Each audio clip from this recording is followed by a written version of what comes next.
Alors, en fait, c'est une sorte de suite de Baksoon parce qu'on a des personnages du film de Baksoon, des Islandais, qui vont arriver à Montreuil, en France, dans l'histoire de Queen of Montreuil.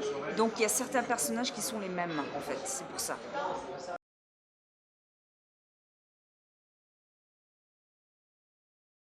Pas vraiment avec le thème, mais disons, dans Baksoon, il y avait une oie, a goose, et dans Queen of Montreuil, il y a un phoque.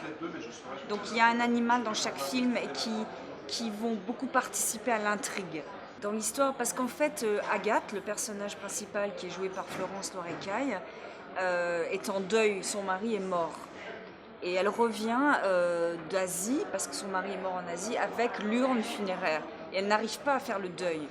Et en Islande, il y a une vieille légende qui dit que les phoques, en fait, sont des réincarnations des êtres humains.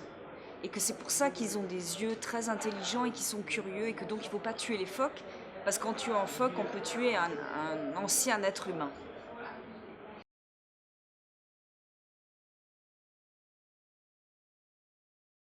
Ce que j'aime bien faire, c'est avoir un scénario qui est quand même bien écrit, enfin j'espère, qui fonctionne, que j'écris avec Jean-Luc Gaget, qui est le scénariste. Et après, ce que je fais, c'est que je veux tourner au moins ça. Et une fois que ça s'est tourné, tourner plus et inventer des choses. C'est un peu comme ça que je fonctionne en fait. C'est-à-dire, une fois qu'on a tourné la séquence, j'essaye d'inventer des trucs avec les comédiens en plus. Et parfois on garde ça et parfois pas.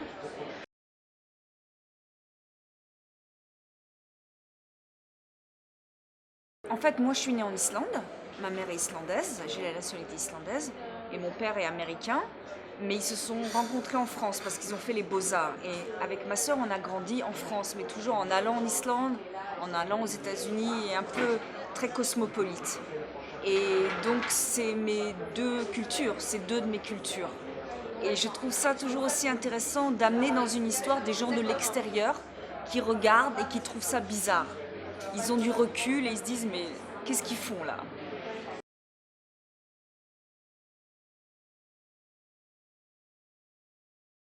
Bah, disons que je trouve que dans la vie n'est pas toujours très facile. Et ce qui aide dans la vie, c'est d'avoir de l'humour. Et je trouve que dans une même journée, on peut rire, on peut pleurer. Et je trouve que c'est beau de mélanger les deux. C'était mon envie d'arriver à mélanger les deux. Et je crois que c'est aussi une grande spécialité des films italiens de faire ça. C'est vraiment, pour moi, c'est la couleur des films italiens, c'est le rire et la souffrance ou la douleur mélangés ensemble. Et aussi, ce que je trouve, c'est que c'est ce qui m'intéressait aussi, c'était de faire du comique, mais plus dans le burlesque, dans les situations, plus que dans les dialogues en fait. On a essayé de chercher ça avec le phoque, par exemple.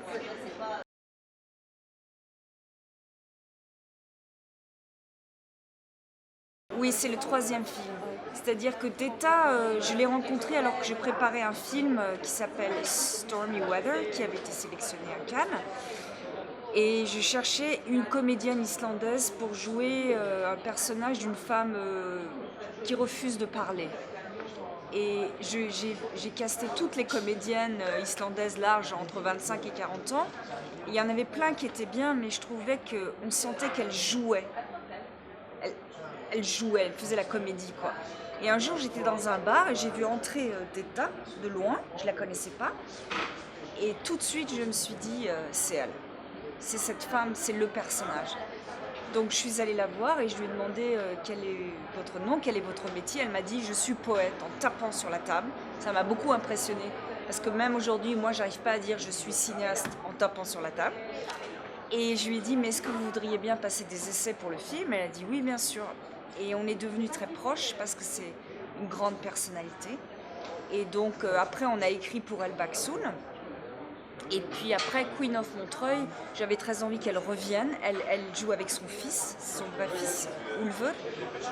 Et voilà, mais je dirais que dans Queen of Montreuil, la vraie rencontre, ça a été avec Florence Loirecaille, donc qui joue Agathe. Et que, en fait, quand on tournait, j'étais émerveillée par ce qu'elle faisait. Je regardais dans mon combo et je me disais, c'est dingue ce qu'elle me donne. Parce qu'aucune prise n'était pareille. À chaque fois, c'est une découverte. Dans une prise, elle va pleurer, dans l'autre prise, elle va pas pleurer. Elle invente toujours quelque chose, ce qui fait qu'au montage, on peut vraiment dessiner le film de plusieurs manières différentes. C'est-à-dire qu'on pouvait en fait monter le film qui ait beaucoup de pleurs au début et pas après, ou l'inverse. Et on a vraiment pu sculpter ça grâce à toutes ces émotions qu'elle nous a données.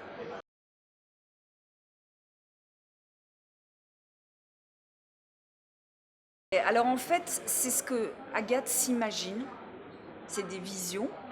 Mais ce qui est intéressant, c'est que en fait, on a eu très peu d'argent pour faire le film. Et au départ, ces scènes devaient être filmées. C'est-à-dire Agathe sur un bateau, Agathe dans la forêt, etc.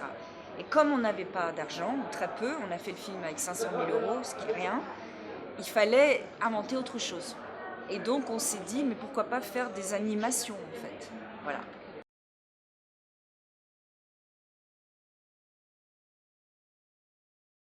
Oui, je vais tourner un autre film en octobre qui s'appelle Lulu femme nue. C'est l'adaptation d'une bande dessinée française et c'est avec Karine Viard qui jouait dans Haut les cœurs et Bouli Lanners qui est un réalisateur belge, c'est le duo. Le thème, c'est l'histoire d'une mère de famille qui s'est perdue dans sa vie. Elle a été que femme au foyer, elle a élevé ses enfants.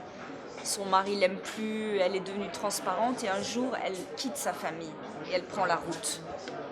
Ça, c'est le thème. Et après, un autre film qui est adapté d'un roman américain de Frederick Brown des années 50 qui s'appelle The Far Cry, qu'on a adapté pour l'Europe. Mais c'est pour plus tard. Voilà, et on aimerait bien faire une suite aussi de Queen of Montreuil qui s'appellerait L'effet aquatique. Voilà.